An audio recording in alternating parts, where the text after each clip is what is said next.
1907年 ，Tesla 發表了一篇名為《Tesla's Tidal Wave to Make War Impossible》的文章。在這篇文章中詳述了如何利用已發表的無線遙控船 Teleautomaton 作為海防手段，從遠程電氣震盪去引爆水下電荷裝置，產生巨型人造海浪去擊沉敵方戰艦群。他認為，不戰的時代已離我們不遠了，防禦性的戰略設置令戰爭不再可能發生。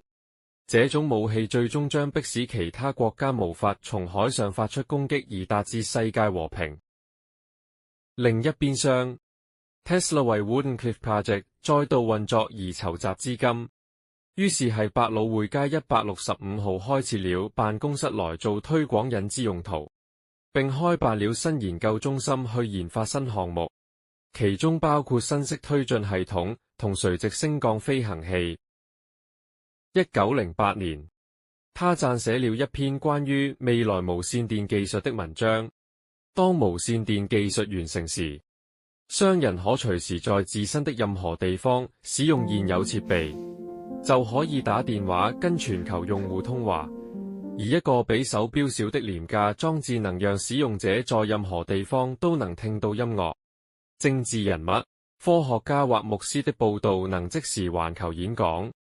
同樣的，任何的照片、文字、圖畫或出版物也可以從任何地方傳送到各個角落。雖然 Tesla 的研究項目清晰而且極具發展性，但在現實環境下，財政已經崩潰了。1908年，沒法取得資金下，再將剩餘的 Wardenclyffe Tower 產權抵押給了 Alta Vista Hotel。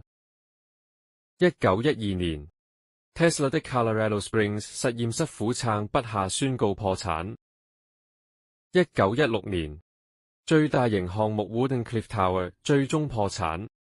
Alta Vista Hotel 完全接收了 Tesla 所抵押的一切房產與土地。